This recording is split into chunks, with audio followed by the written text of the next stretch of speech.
Hello, welcome to the webinar, Finding and Innovating Your Career Through Challenging Times. This activity is part of the free webinars that Continuing Education of Los Andes University makes with different faculties. In this case, with the Faculty of Engineering and the Division of Continuing Education from University of California, Irvine. With this activity, we want to bring you new forms to keep learning at any time of your life. We remind you that we will have a question and answer space at the end of the activity. So please send us all the questions you have to Q&A space. Today is with us Mr. David Oki. Mr. David currently sits on the board of directors of half a dozen companies and is actively involved in the growth of 7 early stage companies. Welcome, Mr. David and Luis Pinzon from the Faculty of Engineering. We give you the word in order to begin the activity. Well, thank you very much for having me, and welcome to everyone here, and thank you for this opportunity. I'm looking at the WebEx and I want to share the PowerPoint I have for you, but I've got a grayed out box here. Maybe we can add me as a co-host or whatever we need to allow me to share. But while they get started on that, it's my pleasure to be here. I'm very pleased with much of the work that you guys do at your university, and I've had the chance to experience some of and work with some of the students from around your area and from your university. So it's my pleasure to be here to talk briefly with you about this topic that I think is very timely and challenging for many, and that is effectively, how do you find your footing in a career right now when the entire world, virtually nowhere on the planet, isn't going through a disruptive, challenging time, and it can be very stressful and fearful and very anxiety driving. And what I'm hoping that we'll be able to get through today is to help you get a perspective on how that might not be as necessarily a bad thing. And the question I pose in here on this cover slide is now your time to shine? Is this going to be the moment where you get to step forward in your career and really make a breakthrough? And then, of course, how that relates to innovating so that you become part of that solution. So very briefly about my background, I'm a lifelong entrepreneur. I started my first company when I was 13. I have been involved in startups or small businesses this entire time, many, many years now. Over 30 years is now a scary number to say, but it's the case. But we've had this great, there's this great opportunity to see how innovation and entrepreneurship can really tie together and become valuable for much of what you might do in your career. My career has included things from just starting a simple t-shirt business.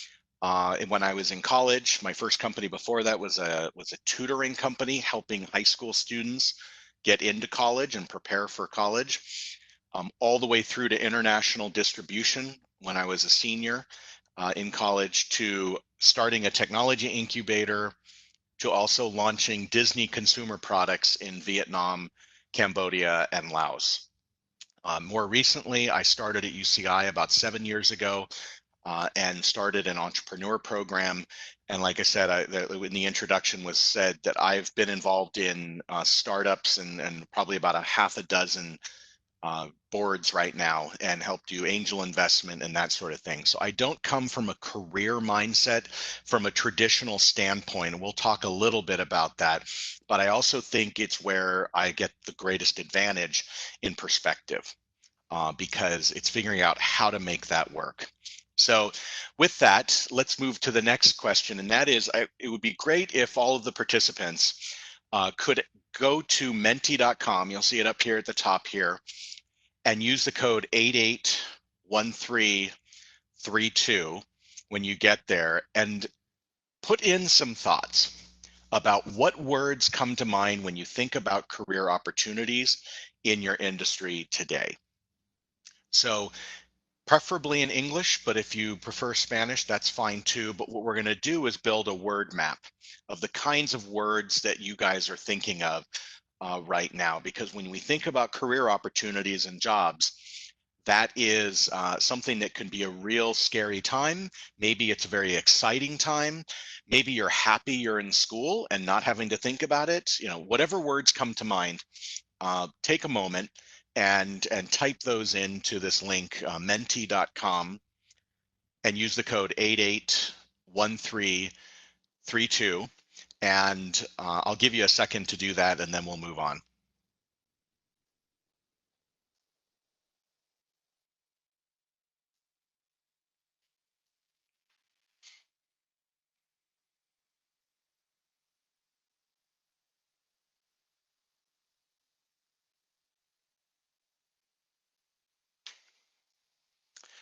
So this will be open for the next several minutes, and I believe the link was put into the chat. So feel free to, if something pops into your mind that answers this, feel free to go back in and continue with that.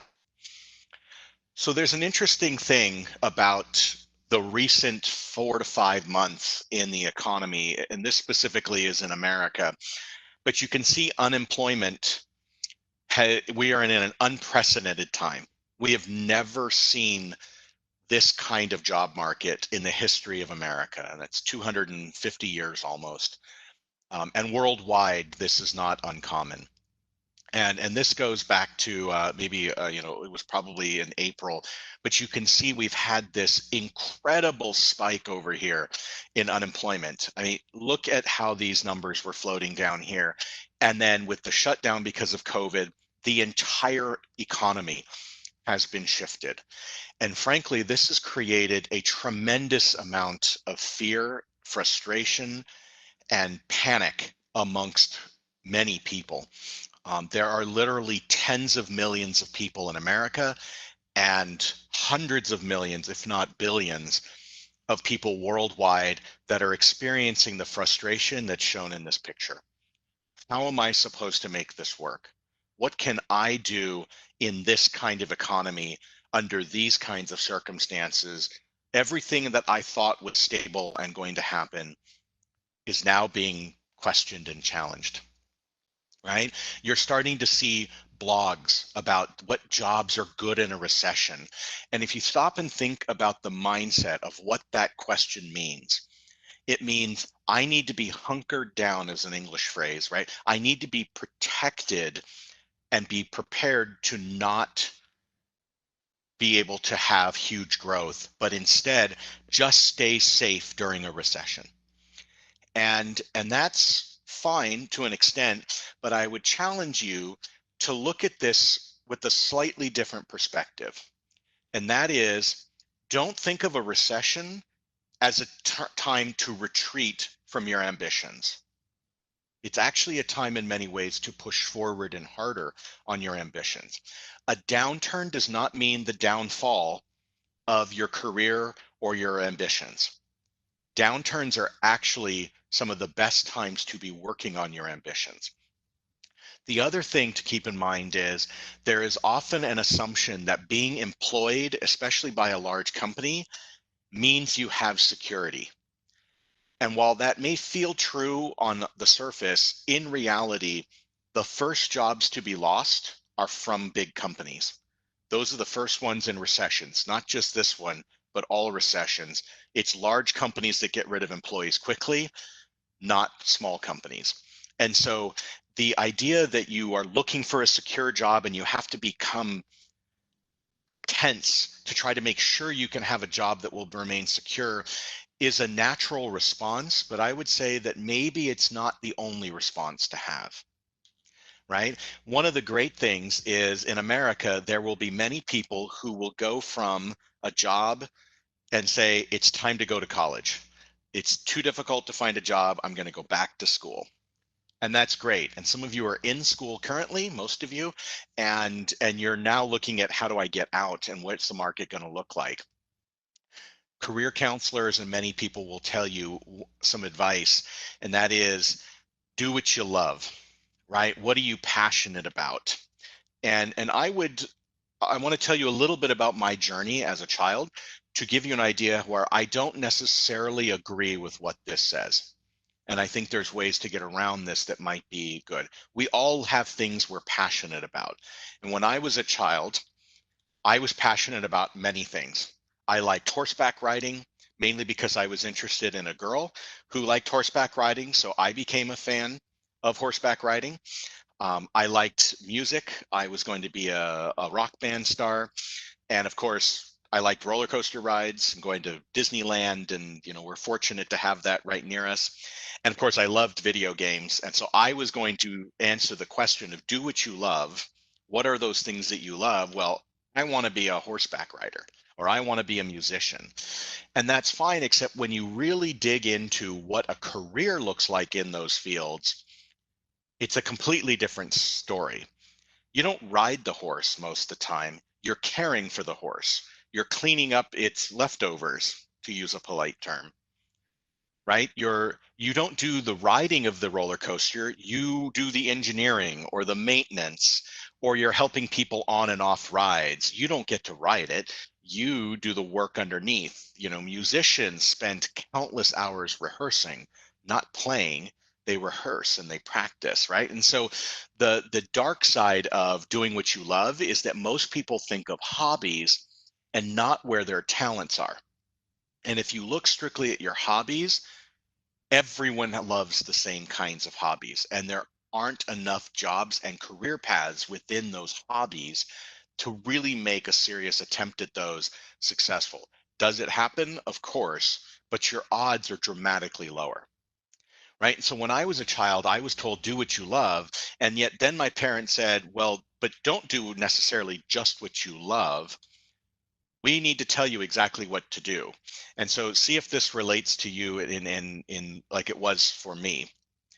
I was told, this is what you're going to do, David. You need to study hard and get good grades. Right. And I said, okay, Dad, I'll do that. And of course, that's what I had to do in high school. And the reason was you need to get into a good college. Right. And so I worked hard and got good grades so I could get into a good college. And I got into UCI, and you guys got into a phenomenal school. And then I was told by my parents and everyone, work hard and get good grades. Why? So you can get into good graduate schools. So I went to UCI again for graduate school, and it was great. Work hard and get good grades. And I said, okay, now what? I'm not going to go to more school. And they said, well, it's so you can get a good job. And so, okay, then what? And they said, well, now that you've got the job, you need to work hard. Don't worry about good grades, just work hard. And I said, okay, then what? And they said, well, if you work hard, you'll then get promotions, and maybe you'll convince somebody that you're worth a lot of money, and you'll get, you'll earn a lot of money. And I said, great, and I'll keep doing that. And they said, yes. And then maybe someone will decide that they're willing to marry you. And I said, great, I have to have the money in order to get married. And my dad said, it doesn't hurt.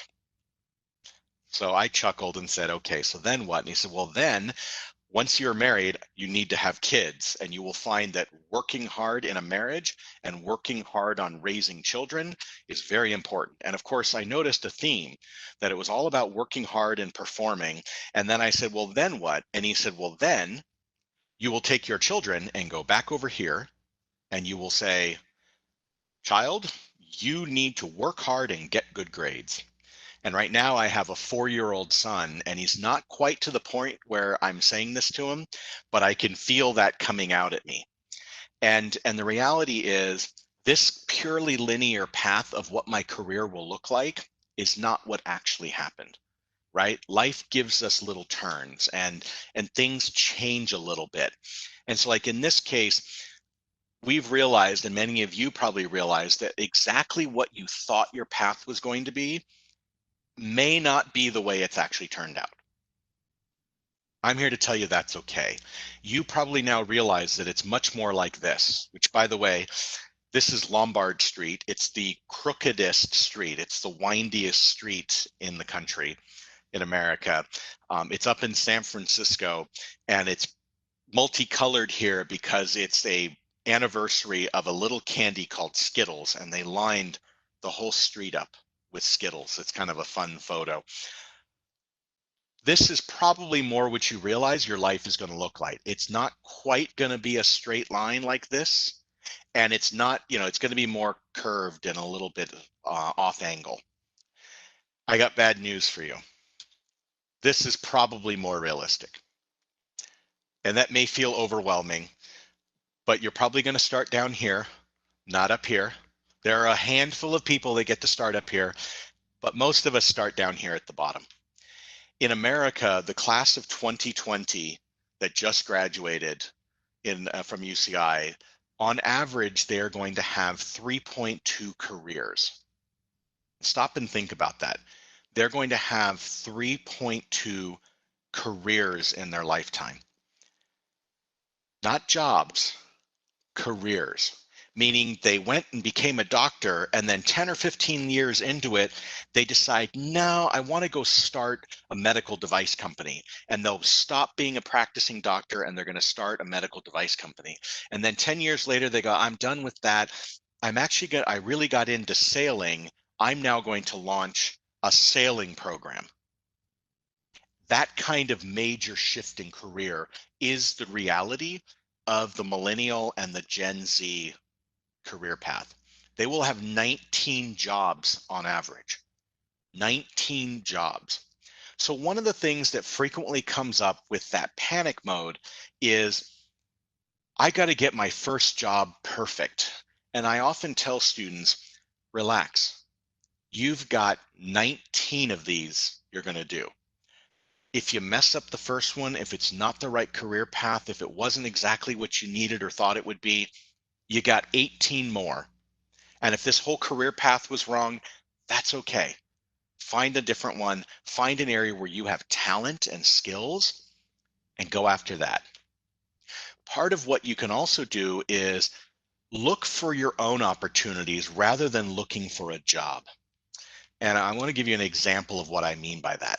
And this story comes from a video. I'm going to not show the video, but I'm going to give you the link for it on the next slide. But many of you may have seen something like this on your produce and your fruit when you go to purchase it at the grocery store.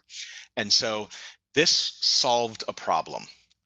People had fruit, apples, pears, whatever it was, and at the checkout counter of a grocery store, the person doing the clerk that did the checkout had to remember this 4-digit number for dozens of different fruit items. And so they said, you have to recognize the apple, know what kind of apple it is so that you can put it in the right code. This little sticker solved that problem with a barcode that could be scanned and the numbers here that would allow them to be identified. So it solved a huge problem. And so this is not a huge major thing, except that it saved millions of dollars for grocery stores to have this sort of sticker put on. So fruit growers began putting these stickers on as a way of convincing grocers to buy their fruit. And now it's standard everywhere. But in that was created another problem. How many of you have ever had to try to peel that sticker off? Right now, try to imagine back to the first time you had that sticker and you grab the apple and you're like, this is kind of annoying. Why is this here?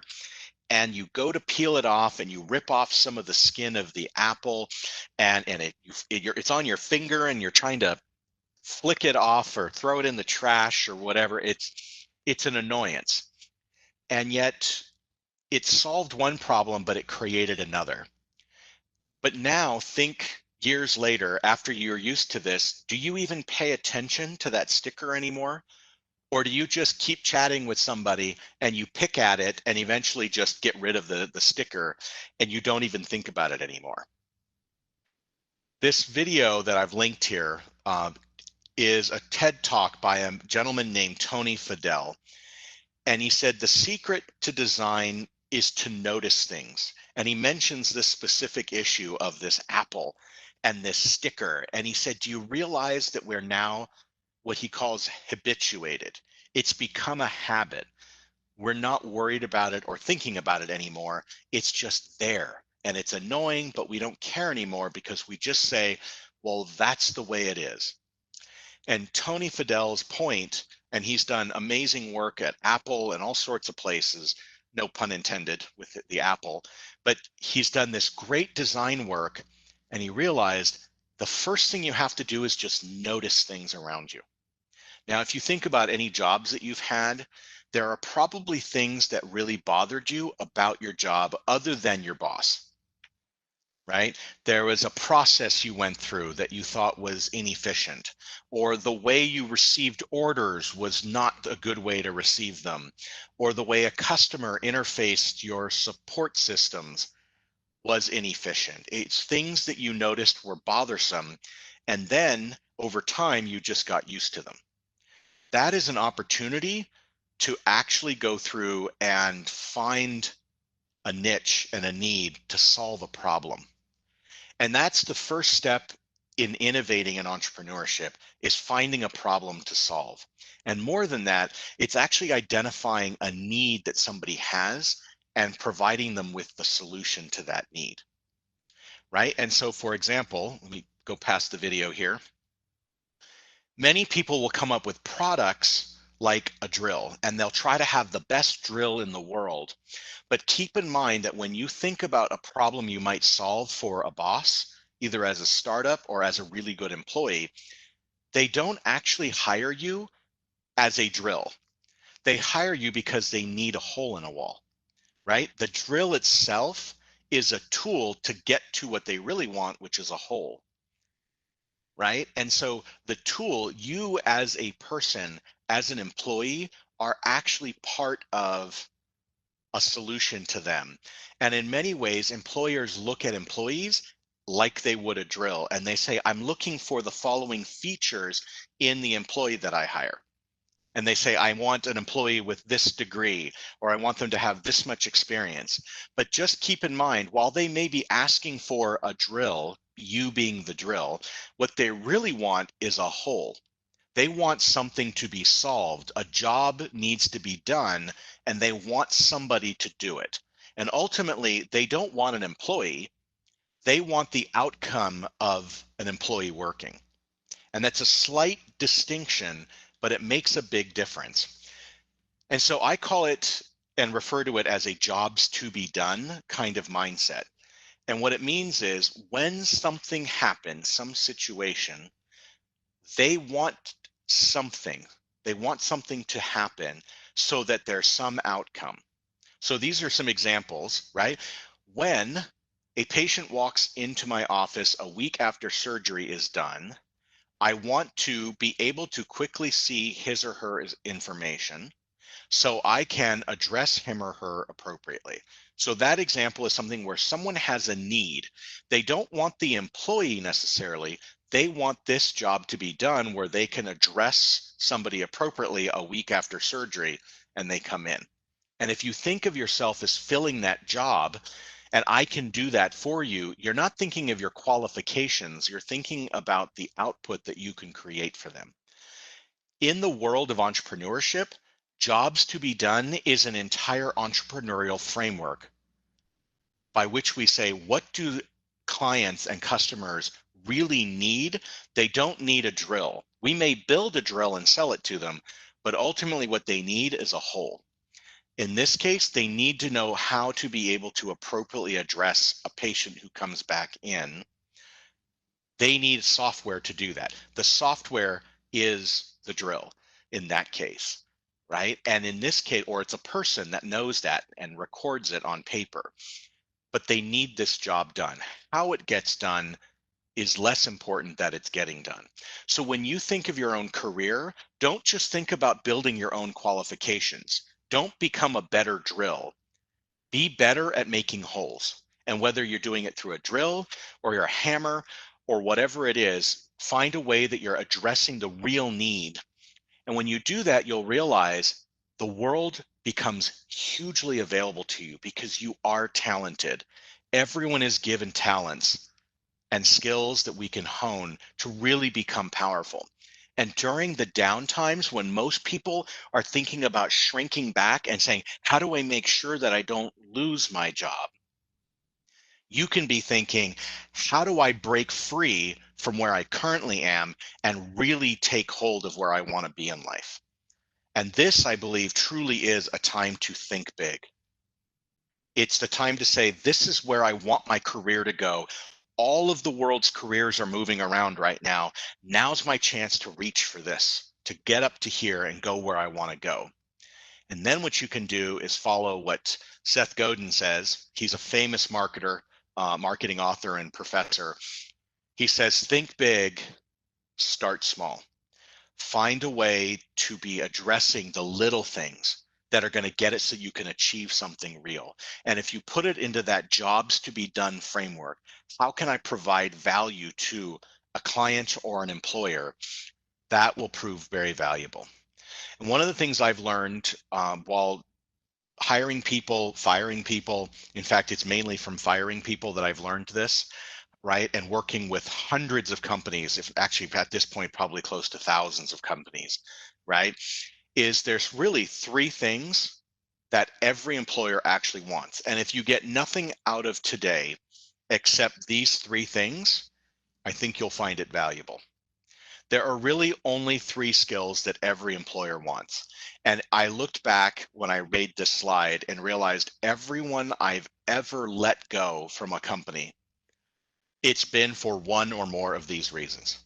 And if you can make yourself have a brand and be known for these three things, you will be hired when you need to be hired. When there's a job to be done that you can do, you will be the number one person people think of, right? So the first thing, it sounds obvious, but you need to do high quality work. If you are known in your groups at school as being the one who always does a really good job, students know that. We all know the people in our group projects that don't do this, right? You also know the ones that always do this. Be the one that always does this. I have let go to lots of people because they don't perform, right? They don't produce the work. Probably even bigger issue, don't be late. If you have to be late for whatever reason, you gotta let me know, right? Do everything on time. If you do things on time, you will find that it is way more effective. And the third one is be pleasant to work with. It does not matter how great your work is and how perfectly on time it always is. If you are difficult to work with, an employer is not going to keep you. A client won't keep you. They won't care as much about the job you're doing because it's an unpleasant experience. So don't be that person who's difficult to work with, who then says, oh yeah, well, I at least perform. Because eventually somebody who's nice to work with will perform as well, and you'll be pushed aside because you're not pleasant to work with.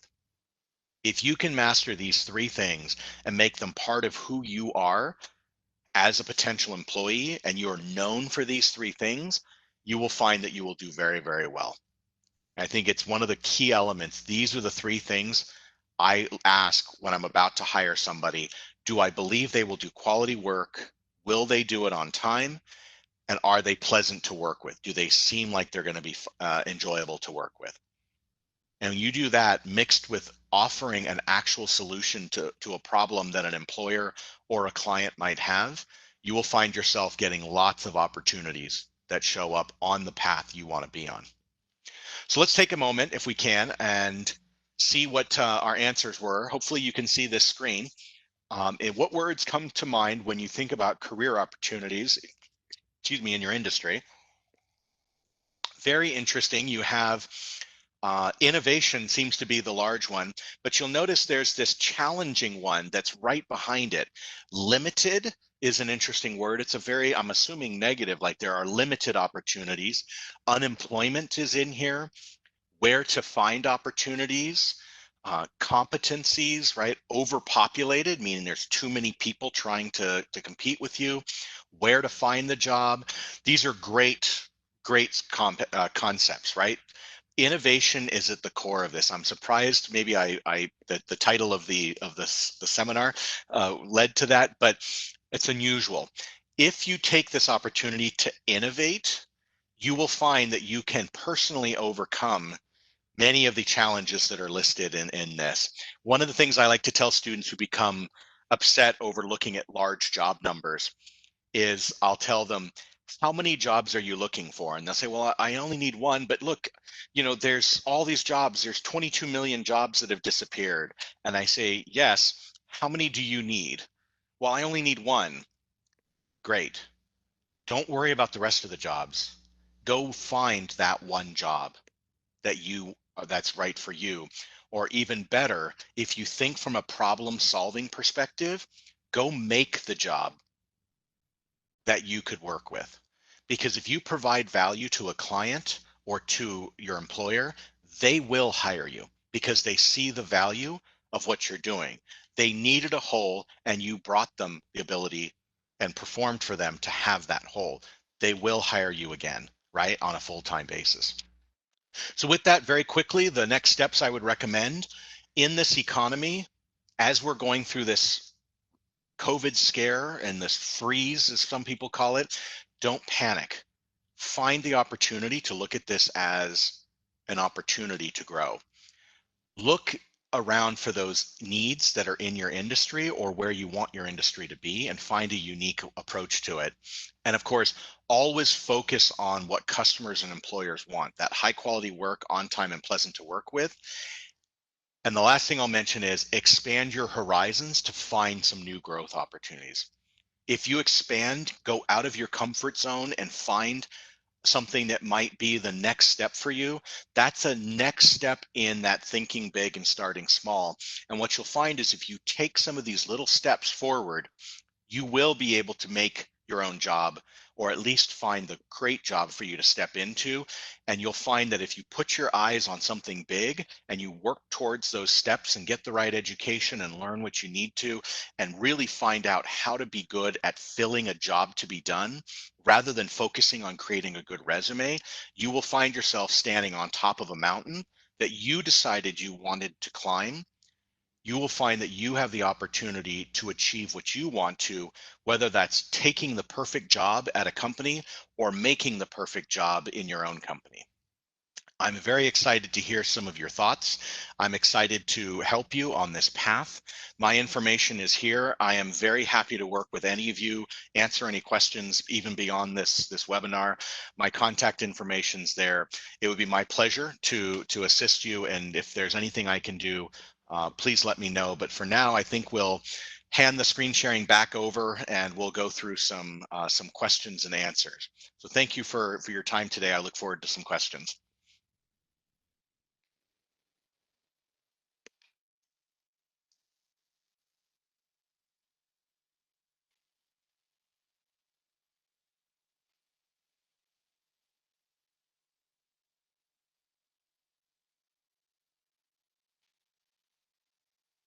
Bueno, buenas tardes. Ahora seguiremos con la sección de preguntas. Este evento que estamos teniendo el día de hoy es un evento que es parte de la programación que para este año tiene el programa de liderazgo en ingeniería de la Universidad de los Andes, programa que nuestra Facultad de Ingeniería desarrolla en colaboración con el MIT, la Universidad de California en Irvine, Cornell University y Purdue University.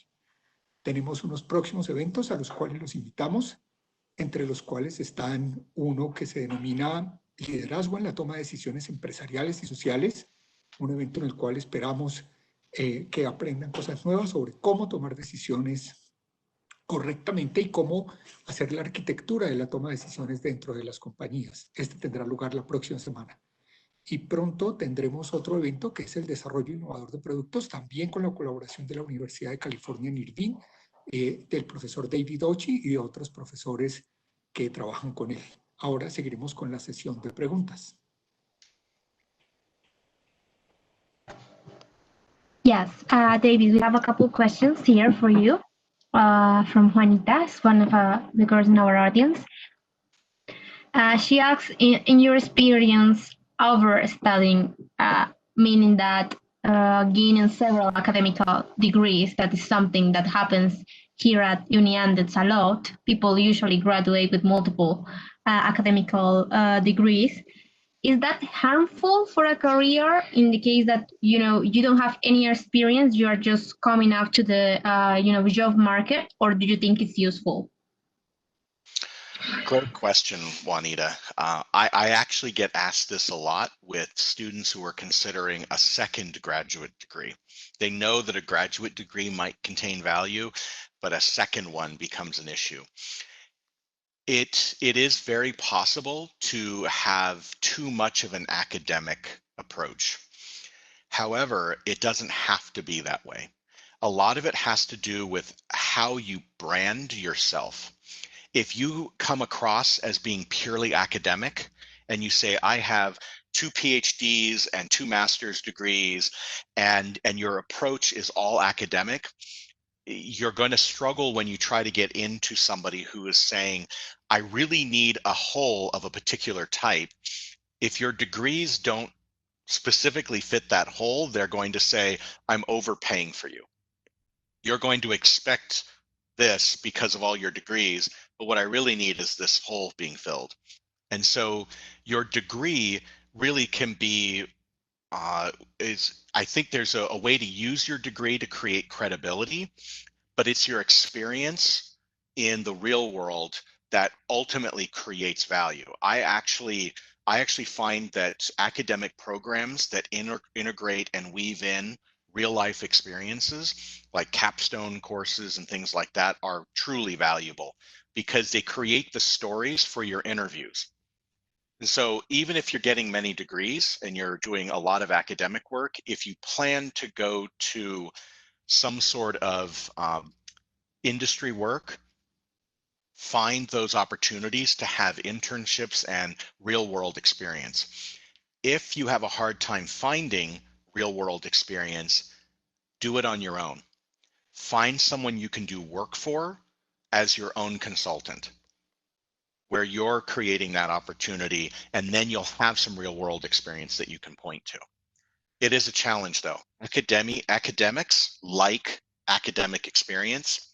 Industry, unless it's very specific for what you need to do, your GPA, it's probably terrible to say, your GPA and your grades and everything don't matter much once you've left the university. Thank you, David. Other question for Juanita. I know you take this matter on in your presentation, but maybe go a little bit deeper on it, because she asks the most wanted traits searched about business nowadays, and more technical, more related to soft skills that are developing strongly now this past decade. So what are your thoughts about it? That's a great question too. I tend to lean towards, if you have talent and skill in a technical area, hone that and really build that technical capability, because there is almost an unlimited need for technical talent, right? However, don't just do that. The soft skills are what will get you to stand out above the rest. There will be hundreds of people who have bachelor's or master's or PhDs in nanotechnology. But for you to stand out, it will be the soft skills and the networking and the relationships you build that will actually carry you into that space. So my recommendation is, if you have a technical inkling or a skill set that you can build on, do it early in life. It would be very hard for me, even as a biology and undergrad, to now go become a doctor, right? It's too difficult with the rest of life. However, I can always go back and learn business, right? There's many part-time business skills and soft skill related things. So if you can, learn the hard technical skills early, but you got to add in some soft skills. Without the soft skills, you'll really struggle to get the job. Great question. Thank you, David. Here's another question for Catalina. She asks, well, you have been working already as a freelancer, I mean, doing work on your own and develop that kind of skills, but now you're in a crisis because your clients are resting contracts because of COVID crisis, so now you need kind of find a job to keep stability, right? So how do you manage to get trust from an employer when you have been working on your own all this time? So again, one of the great things about thinking of it from a jobs to be done perspective is, a job needs to be done. Can you do it? And will you do it with high quality, on time, and will you be pleasant to work with? Those things don't change in COVID or not COVID, right? An employer is going to say, can you do this? And can you show me and prove to me that you do high quality work on time and you do it in a pleasant way? One of the things I tell many students when I'm coaching them on their first interviews is I say, create a group of about 4 to 8 stories that are hands-on and practical about how you did these 3 things. So they might have a story about a very important project and how they did a very high quality work and they got the highest grade in the class, or the highest, they won honors in a competition from it, or whatever, right? But it demonstrates high quality work. It might be their GPA, but create a story out of it. Have another one that talks about how you had a tough deadline and you achieved that deadline consistently and were really the only one who could do it, right? What those stories do with that, and then being pleasant or a teamwork type of person, those stories can be used for many interview questions, because ultimately they're looking for comfort in knowing you'll be able to do the job. So to answer your question specifically, many of the experiences as a private contractor apply to an employer, but they just want to know you're going to do it well. And so use the stories from your contract work as evidence that you are going to do good work on time and that you'll be pleasant to work with. Thank you. Here another question from Ricardo. What if he's someone who's been working, 15 years, all his life in a particular industry like the automotive industry, and now he's over specialized in an industry, and this industry now forced by this situation is forced to shifting business models, to keep afloat. And if this shifting business models making half their workforce obsolete, making a high percentages of their workforce obsolete, what a person should do but keep doing it, or throwing away all those years of experience and starting again from the beginning? So it sounds like at that 3.2 careers, you're right at that, something's happening, and what should I do? Should I, if I understand the question, should I start over and start with 0 experience, or what should I do? Here's the thing to keep in mind. There's no way for you to throw away your experience. It will always be with you. You've earned it and you deserve it. What you have to do is find a way to apply it in different ways. So a friend of mine was in the agriculture business, and the software came out and made his entire operation obsolete. He had 10 staff that would do stuff for growers, and now a software piece could do it all automated, and his entire company had to shift. His initial reaction was, forget it, we'll just close down, the business is over. We chatted about it, and what we found was that same processing needed to be done in other industries. And that, yes, it's different, but it's not, as you said, 180 degrees. It's a 60-degree shift. We no longer go for this, we go in this industry. And what they did was a pivot, we call it, where they found a different place to use the same skills. I guarantee no matter what skills you've picked up in the specialized part of your industry, there are applications for that in other industries that are booming. A great example of that, not to spend too much time, but a great example of that is in the microprocessor industry, in the chips, right? In Intel or AMD chips. In the 1980s, there was this huge boom in the industry. And in the 70s and 80s, when computers were becoming the norm, when IBM became a household name for computers and Apple computers were emerging, all these chip designers and transistor designers, electrical engineers, were all hired into the San Francisco Bay Area. And what happened was we hit a recession in the 90s, and these chip companies started to take a hit, right? And then so there was a breakup, but then we had the internet brought on a whole new set of chips. But then 2000 hit and it took another dive. Well, at that one, the chip industry began to fall apart. Well, many of them figured out that those skills of electrical engineering for a computer chip is actually the same skill you would need in designing a solar panel, a photovoltaic solar panel. And what you found was a mass migration of computer chip engineers down to Phoenix, Arizona, which is a sunny part of America where the sun is out 350 days a year. And they literally became solar panel engineers. And they built an entire solar industry from computer design. And so it's two completely different industries. You're literally just reversing the current from a technical perspective, but the concepts are the same. So yes, it required some shifting, but it doesn't have to be a complete abandonment. Can you completely abandon? Of course. Even though you do that, you will still find that many of the skills you learned will still be relevant.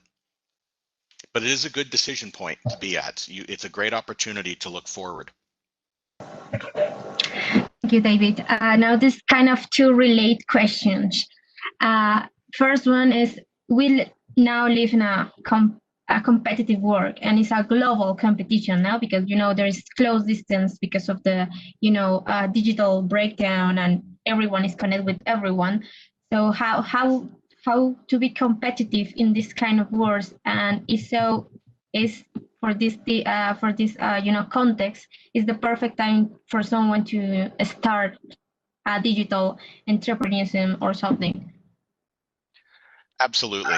It is a challenge because we now compete globally, right? You could be hired locally. They could also hire someone, 10,000 kilometers away. One of the key differentiators for somebody, is who do you know and who trusts you? That's why the soft skills become important.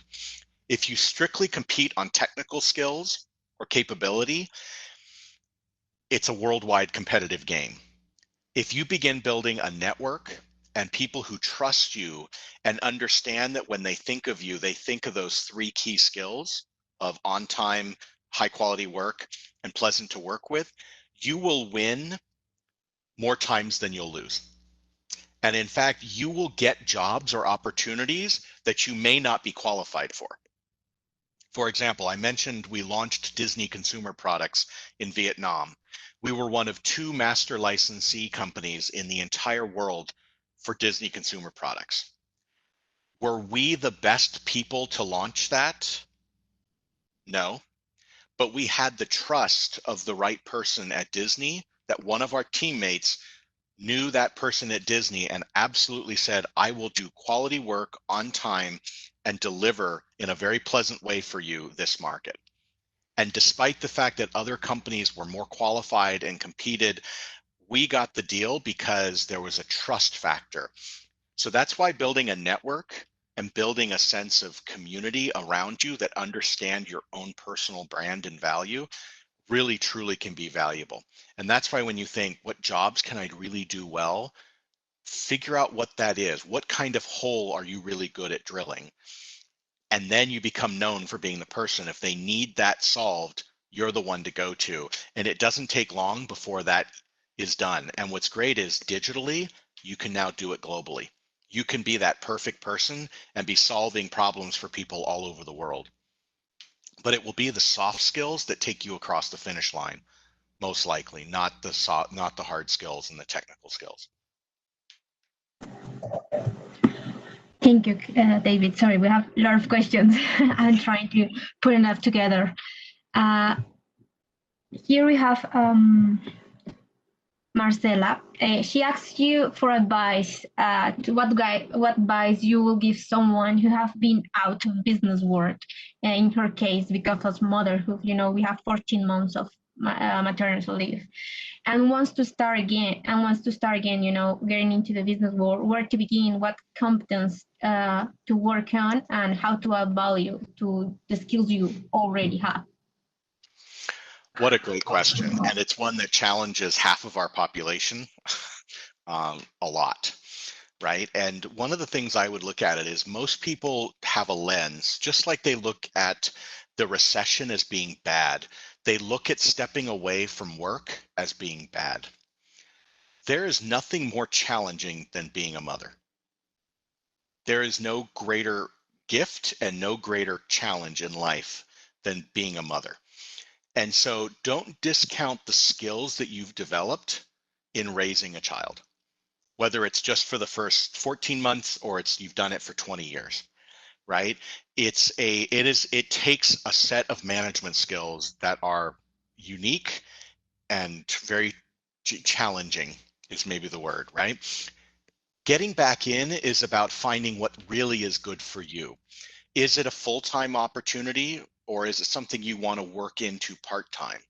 The other thing is, do you jump back into what you did before? Or is that the good time to pivot and find something new? What you'll find is if you can demonstrate talent or skills in a particular area, people will hire you. They don't necessarily care that you've been out of the market. You may need to brush up on some skills, especially if you've been out for a long period of time, but look at it as an opportunity to rethink and reframe your career. Is now the time to go into where I really want to go and climb a mountain we really want to climb? Or do I want to go back to what I was doing before and continue on that path? And what many people find is this is the time to stretch a bit and find the opportunity that you really want to go after. Doesn't mean you have to, but you'll find that it is a good opportunity to do that. One great thing about entrepreneurship is many times you can do it part-time, and that works very well with parents who are dealing with young children. Much of my work is done part-time because I have a 4-year-old child, and I want those hours every day with my child while he will still put up with me. Eventually he'll become a teenager, and I don't even want to think of what that's going to be like. But it is a challenging question, and mothers are put in very difficult positions. So I feel for you, and obviously I'm happy to try to help and guide if I can along the way. Thank you, David. Now there's a couple questions related, something that happens in this our context, our particular context here at Colombia, and this Juan asks how we can make a career change in some countries like ours that are not so open to that kind of change and trust a lot in academic credentials. And also, you just said you have to be pleasant to work with. But what happens when the environment is not so pleasant to work? This is something an employee should do, or this is something that an employer have to work from the inside of an organization? What do you think? I'll start with the second one because that's a more interesting one in terms of the political correct approach to it. If you're at a place that has a toxic work environment, my wife points this out frequently. She says, then why are you working there? Of course you're earning a paycheck. Of course we have to pay bills, but start looking somewhere. Most people don't leave companies though. Most people leave a boss, right? It's their boss that drives them crazy, or some coworker. They leave a person. They don't leave a company, right? Many people leave Google every year. It's probably not because they don't like Google. If they're leaving for a reason other than they got a great opportunity somewhere else, if they're leaving because they're upset or unhappy, it's because of a person usually. So think about whether it's a person or if it really is the whole culture of the company. If it's a person, maybe there's a way to navigate around that person and not have to deal with them as much. If it's the whole company, it's time to get out or get to another division within the company that's going to be less toxic. But what's good is you can put up with it for a while you do your hunt to either find a different job or go work part-time on your own to create your own company and get that started. So it's a more challenging element to it. And by now, I unfortunately have forgotten the first question. I apologize. Would you mind repeating it? Yes. The first question was how you can make a career change in some in a context where is not so easy, and the people trust a lot in academic credentials, at least for I mean, when you start looking for a job. Absolutely.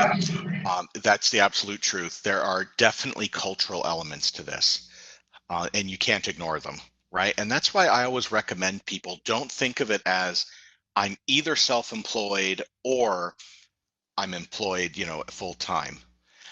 There are ways in most countries to be able to do a bit of both, where you have a full-time job, but you also do non-competing work on the side.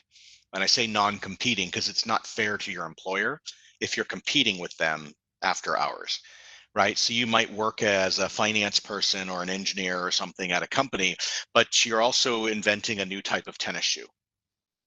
And so you can do things as a mix.